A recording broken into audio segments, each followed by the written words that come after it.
healthy-looking pigs months, perhaps years ago.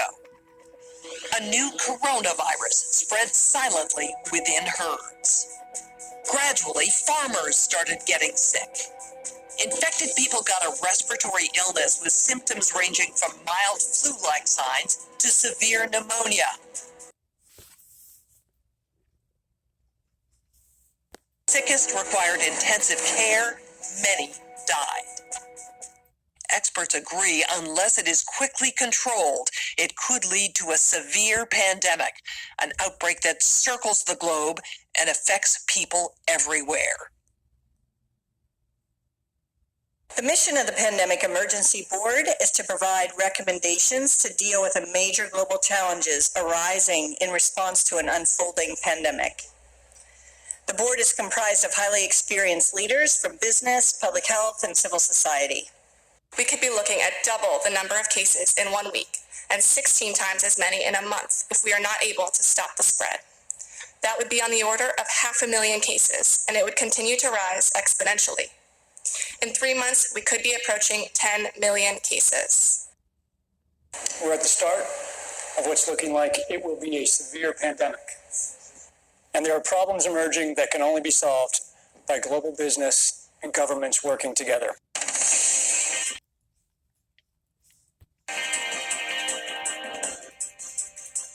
We have known about CAPS-like viruses in animals and people for decades, but have not been successful at developing a licensed vaccine. And sure, there are new technologies that may help, but it's going to be difficult. I am not optimistic about having a vaccine in time to be relevant during this pandemic. So the policy crisis in question for this board in this meeting is this: how should governments, business, and international organizations allocate and distribute pandemic antivirals and medical supplies to the people who need them most? What we've seen work very well in the HIV field is, in fact, procurement through the Global Fund. So having a centralized mechanism, so financially able to procure on behalf of affected countries, is very critical. I think the second thing is it's going to be very important that for the business sector, for manufacturers of antivirals, that we have clarity around what the need is and where the need is and who are making the decisions. I think that given that the countries most affected are those that are low and middle income countries with unequal access to technology, to finances, the UN has a worldwide footprint, universally recognized, and universal membership. A global stockpile would certainly help ensure more rational and strategic allocation, but the reality is that we don't have the logistics capability, even within the UN, to bring that together in one place and run it. So this is where I think a collaboration between the international organizations like the World Health Organization and the private sector, which runs these supply chains for many purposes every day, understand where the supplies are, make smart decisions about how to allocate them to the people who need them in the places that need them the most, and then work with the industry to move those supplies from where they are today to where they need to be. Just to underscore the point that cooperation among supply chain providers or businesses that have huge supply chains can add a lot of efficiency to the whole process. The question is, can you, through this international mechanism, really promote commitments to doing this as quickly as possible and give people a sense that actually if they contribute more, that they will have a better chance of protecting their own populations and their country's security and health. So to be completely clear, most of this production would already be committed in contracts. Yes. It is almost unheard of that people are producing product without having a forward commitment for the consumption of that product. So the first thing that needs to be done, because this is not something that the countries currently control, unless countries are going to bring about emergency situations and co-opt an existing supply chain. I think it's not likely, I agree, that countries are not going to buy a countermeasure to put into a global supply without retaining a large portion of it for themselves. Wow. Public health agencies have issued travel advisories, while some countries have banned travel from the worst affected areas. As a result, the travel sector is taking a huge hit. Travel bookings are down 45% and many flights have been canceled. A ripple effect is racing through the service sector. Governments that rely on travel and tourism as a large part of their economies are being hit particularly hard. How should national leaders, businesses, and international organizations balance the risk of worsening disease that would be caused by the continued movement of people around the world against the risks of profound economic consequence of travel and trade bans? If there's some sense that there's a UN institution that can do all of this, then I worry we're suffering from a delusional disorder on the power of the UN. It's really important to get those industries and their trade associations and an efficient leadership established, which is decentralized. Somebody created this virus, but has a collective and now it's responsibility and accountability, and that they know needs to be about it. supported by the public leadership. What is essential, what is non-essential travel, we have to clarify this. Otherwise, if we go down to 20% bookings over a long period, the company will run down. That's a fact. Yeah, there's a whole complex set of issues in a highly interdependent world on supply chains that are just in time. We need to think about how much flex there is in that just-in-time supply chain system and make sure it keeps running. I think it's going to take specificity, and it's going to take knowledge that only the private sector has. The UN can play an important coordinating facilitation role, but the companies know where those commodities are, where they move, how to move them, and that's where a type of now they're not even talking collaboration about that the we have not virus. generally had in these crises needs to be Talking put about together companies. pretty quickly. That's what it all boils down to. Something We are bigger than not the virus. out of money yet, but the fact is we are trending in a dangerous direction and something needs to change. So the policy question for this board now is, how should financial resources be prioritized? Are there nodes that we cannot allow to fail?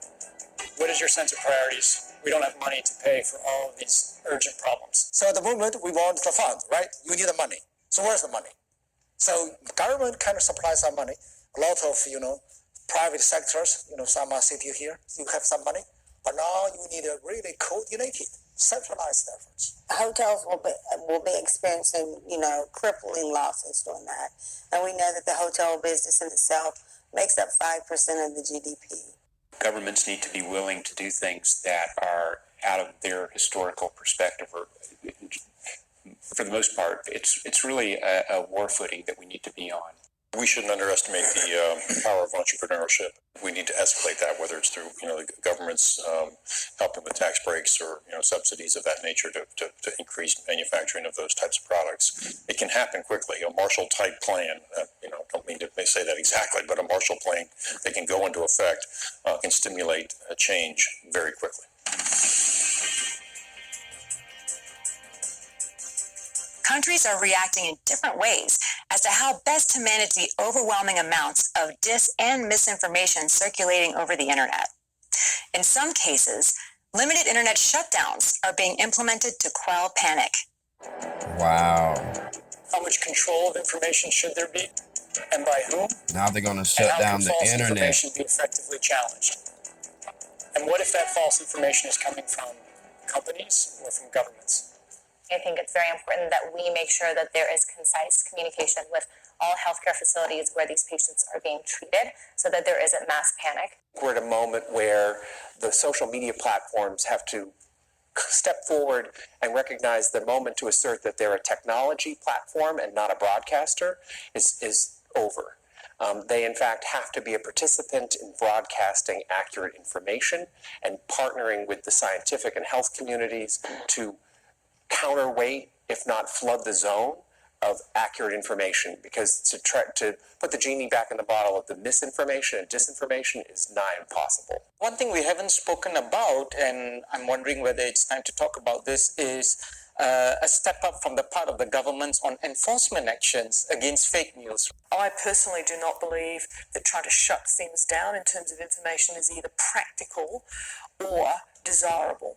And we do have, I think, a couple of strategies that are available to us, one of which is the flood strategy, second of which is relying and informing and equipping trusted sources of information with the facts so they can then pass that on. But we also need to actually think about a technological answer to this. The outcome of the CAPS pandemic in Event 201 was catastrophic. 65 million people died in the first 18 months. The outbreak was small at first and initially seemed controllable, but then it started spreading in densely crowded and impoverished neighborhoods of megacities. From that point on, the spread of the disease was explosive. Within 6 months, cases were occurring in nearly every country. The global economy was in a free fall. The GDP down 11%. Stock markets around the world plummeted between 20 and 40% and headed into a downward cycle of fear and low expectation. Businesses were not borrowing, banks were not lending. Everyone was just hoping to hunker down and weather the storm. Economists say the economic turmoil caused by such a pandemic will last for years, perhaps a decade. The societal impacts, the loss of faith in government, the distrust of news, and the breakdown of social cohesion could last even longer. We have to ask, did this need to be so bad? Are there things we could have done in the 5 to 10 years leading up to the pandemic that would have lessened the catastrophic consequences? We believe the answer is yes. So, are we as a global community now finally ready to do the hard work needed to prepare for the next pandemic?